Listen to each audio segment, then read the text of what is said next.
Being Eddie Murphy's older brother, did you always want to be in show business? No. You didn't always want to be in show business? No, but we used to play a game when we was little. It was called This Is My Show. Mm-hmm. And what we would do is we would stand in front of the mirror, and whoever was in front of the mirror, the other one would push that guy. This is my show. And I push him out the mirror.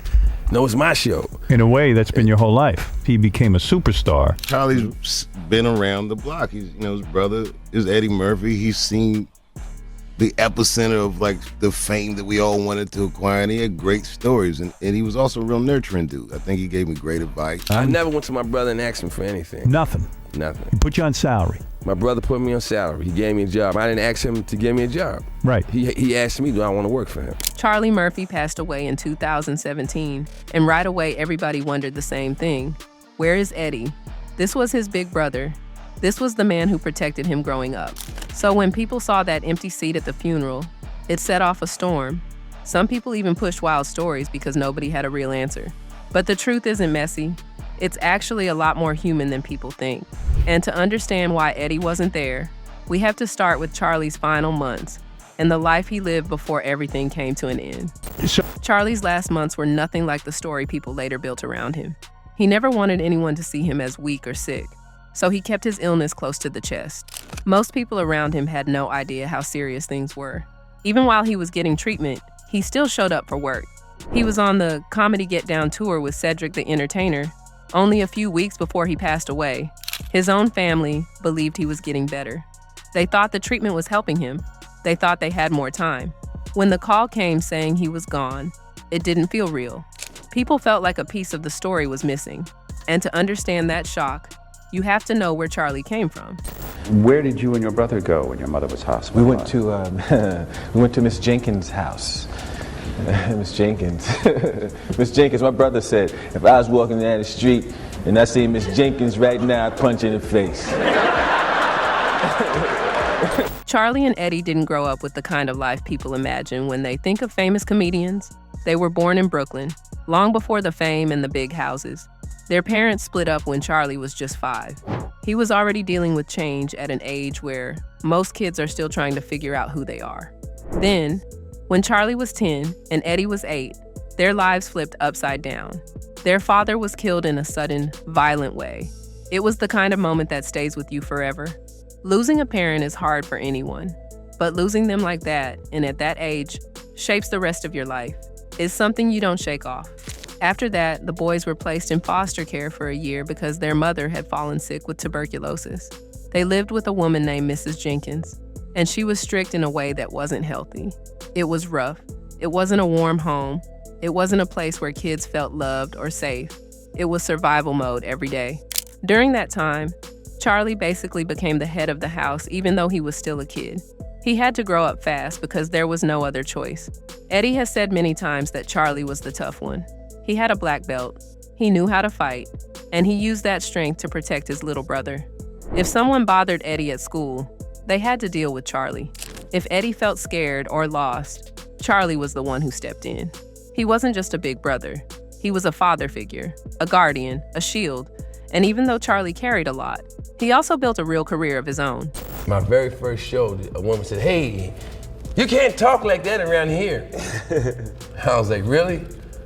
When I walked in here, it said comedy club above the door in that tabernacle. So you, bitch. Charlie didn't ride on Eddie's fame. He made his own lane. He started small, taking tiny roles in movies. No spotlight, no big checks, just small steps. Behind the scenes, he also helped Eddie with writing. He worked on scripts for movies like Vampire in Brooklyn and Norbit. Writing was where he first showed how sharp he really was. But the moment the world truly met Charlie Murphy was on Chappelle's show. That was his launch. Those True Hollywood Stories skits where he talked about Prince and Rick James took off like wildfire. People couldn't get enough of him. His delivery, his timing, the way he told a story straight from the chest, it was different. You didn't feel like he was acting. You felt like you were sitting in a room with him while he told you something crazy that happened in his life. Charlie Murphy, rest his soul. There are certain people you feel their presence. Like I remember I ran into that guy at Stand Up New York and he was on stage doing a joke. And I said something to him after, just a big smile and just like, but you felt the dude. Like certain people you feel when they're there, man. Charlie had that, where it was like, he came in the room, you sensed he was in the room, he had that laugh, and then also he was a fun guy. For a while, people said Charlie might be the funniest man alive, and he deserved that praise. His stories became part of pop culture. Even today, people still quote them. That was Charlie's magic. He knew how to take something wild and make it unforgettable. But while he was making people laugh, real life kept hitting him. In 2009, his wife, Tisha, passed away after fighting cervical cancer. People who knew him say he loved her a lot. She was the person who kept him grounded. Losing her hit him in a way that stuck with him for the rest of his life. Her death wasn't sudden. It was slow and painful, and Charlie watched every part of that process. It changed how he looked at everything. What made it even harder was the kind of woman she was. She knew he didn't handle emotional things well. She knew he struggled with anything connected to death, so she planned her own funeral because she understood what it would do to him if he had to make those choices himself. She tried to take that weight off his shoulders so he could just focus on getting through it. That tells you everything about their relationship. They were a real team. After she passed, something in Charlie shifted. He was still funny. He was still working, but you could tell he carried that pain with him. It sat in the background of everything he did. He never complained, but the people closest to him knew that this loss stayed with him for years. It wasn't something he moved on from. It became a part of him. So by the time Charlie got sick in 2017, the family had already lived through more pain than most people see in a lifetime. We've just learned that Charlie Murphy, Eddie Murphy's older brother and a widely known stand-up comedian, has just died. When the end finally came, Charlie didn't leave the world dramatically. The day before he passed away, he shared a short message on his Twitter account saying, "One to sleep on, release the past to rest as deeply as possible." At the time, it looked like something he would normally say. He was always dropping little pieces of advice like that. He liked to keep things simple and positive, but once he passed away, that message felt completely different. It felt like he knew something. It felt like he was saying goodbye in the calmest way he could. There was no fear, no bitterness, just peace. And that was Charlie. He always faced things with a mix of honesty and quiet strength. His family later said they believed he was getting better. That's why his passing felt so sudden. But that last message made people stop and look at him in a whole new way. It was like he'd already made peace with everything before anybody else even realized how close the end was. And then the funeral came, and this is where everything exploded. So switching speeds real quick, Charlie Murphy was laid to rest in New York City after losing his battle with leukemia last week. Yeah. And he was definitely a beloved comedian, and man... There's Eddie Murphy. I can't confirm it, but he could be possible that he's dressed as George Lopez. The moment people saw the photos and videos from the service, one thing stood out. Eddie Murphy was not there. This wasn't some random relative. This was Eddie's older brother. This was the man who protected him when they were little. This was the guy Eddie always called the funniest person he had ever known. So when Eddie didn't show up, the internet went wild. People couldn't understand it. They thought something had to be wrong. Maybe the family wasn't getting along. Maybe there was some secret fight. Maybe Eddie didn't like how Charlie handled his illness. Some folks even pushed cruel rumors about how Charlie really died. They said the family was hiding something. They said Eddie didn't want to face the truth. They said anything that would fill the empty space where a real answer should have been. The problem was simple. Nobody knew the truth, so they made up their own versions. And because Eddie stayed quiet at the time, the noise just kept getting louder. But the real reason had nothing to do with drama. The answer was buried way back in Eddie's childhood. Me and Charlie. That's the picture that ended my mother and father's marriage. Because my mother had spent some money. I'm 3 years old in this picture, and I'm laughing because the photographer took the picture. The flash didn't flash as soon as he hit the button, and I thought that his camera didn't work, and I busted out laughing. I literally remember this moment. But my father came home and found out that my mother had spent some money on some pictures. You spent how much on some goddamn pictures? Eddie's fear of funerals goes all the way back to one moment from his childhood. When he was 8 years old, he saw his father lying in a coffin. For Eddie, funerals are not just sad events. They are triggers. They take him right back to being a scared kid looking at a parent he would never see again. As he got older, that fear didn't fade. It actually got worse. He has said that funerals are too much for him. They bring up feelings he doesn't know how to control. He feels trapped in memories he does not want to relive. So he stays away from them completely. People who know Eddie say the rule is the same for everyone in his life. He doesn't go to funerals for friends. He doesn't go to funerals for coworkers. He doesn't go to funerals for distant relatives. And as we all saw, he also doesn't go to funerals for family members he loves deeply. He pays for the service. He makes sure everything is taken care of, but he cannot walk into the room. He can't be there for that part. Eddie even talks about his own death in a very simple way. He doesn't want a funeral at all. He doesn't want a room full of people crying. He wants to be cremated right away with no service, no gathering, no ceremony, because he knows how much these events can break someone, and he doesn't want to put anyone through what he went through as a child. And the more you look at Eddie's life, the more this makes sense. One of the things that really hit me, because I was, going through this situation, my friend, is your brother Charlie, and how much you obviously loved him, and how much he absolutely loved you, and just your idea of the afterlife, of like what we experience after we die. And, that's what we all are connected, but we're all part of this bigger thing. And I think that thing that connects us, that never dies. I think that's just goes on and on and on. In his new documentary, Eddie opens up about something most people never knew. He has quietly paid for the funerals of other entertainers who didn't have the money or support to be buried with dignity. He stepped in when Red Fox passed away. He stepped in when Rick James died. He even bought a tombstone for Buckwheat. These are people who made huge marks in entertainment. Yet they didn't have enough in the end. Eddie covered the cost because he felt they deserved better. And one of the things that I do whenever I prepare for an interview is I kind of see what people are Googling, searching, just in case, hey, can I answer, a question that people have? And one of the popular queries for you is, whose funeral did Eddie Murphy pay for? And I know in the documentary, you mentioned Red Fox and Rick James. You bought a tombstone for Billy Thomas, the actor who played Buckwheat. And then I saw in a recent interview.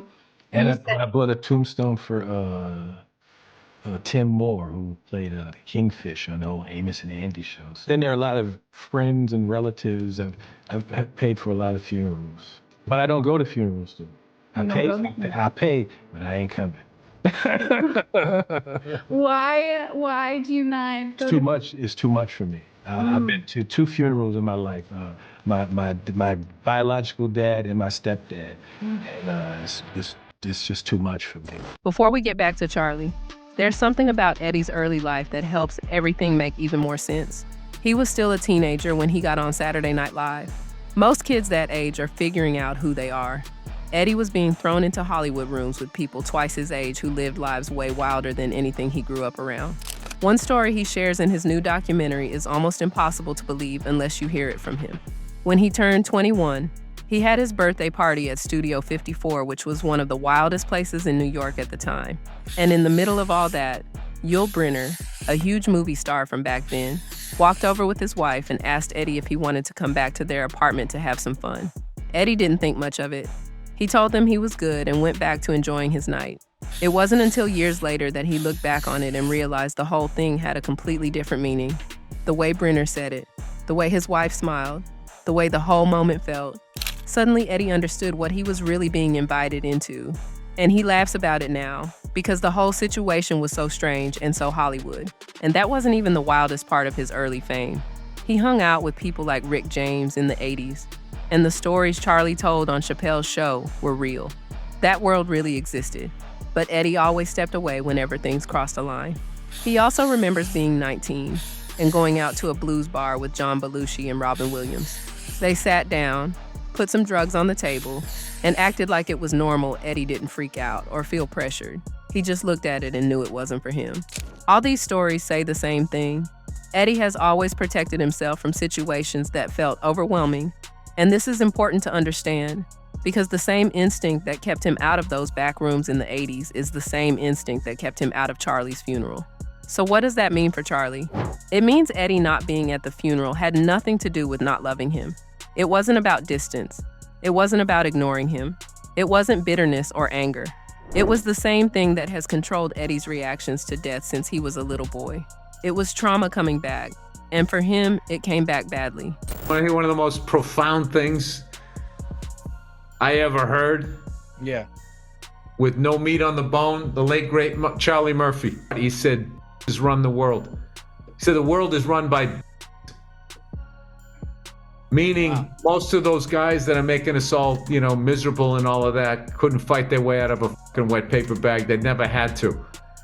But they have all this money and power, so they got all these people to fight their fights for them. And then Charlie Murphy, is looking at himself, where like he could have any of them up, but he doesn't have their juice. So then a guy like him, he was a fucking warrior, man.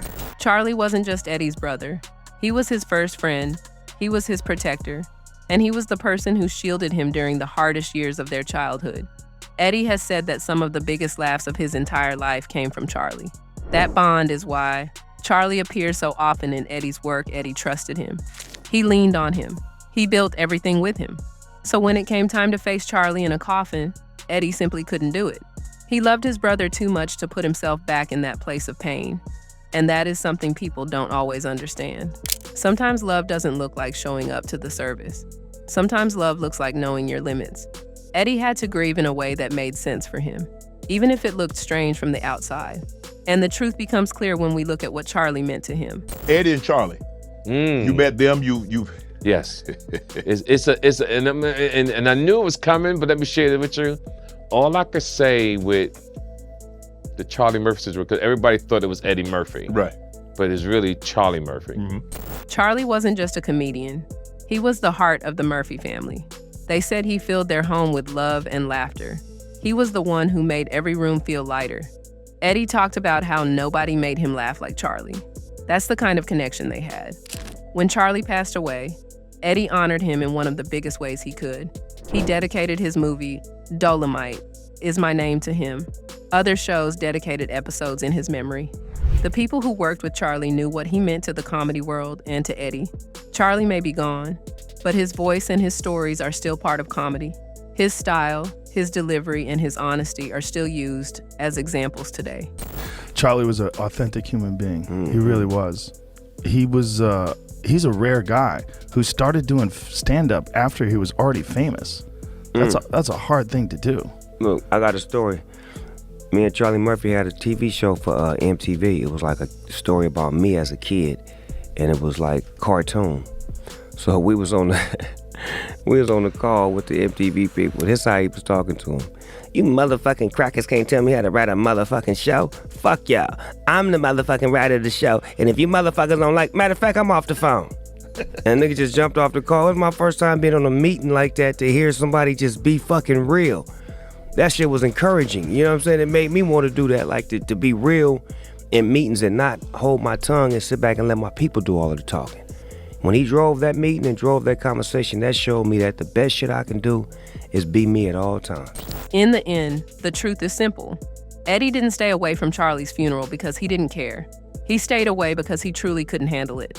He has been avoiding funerals since he was 8 years old, ever since he saw his father lying in a coffin.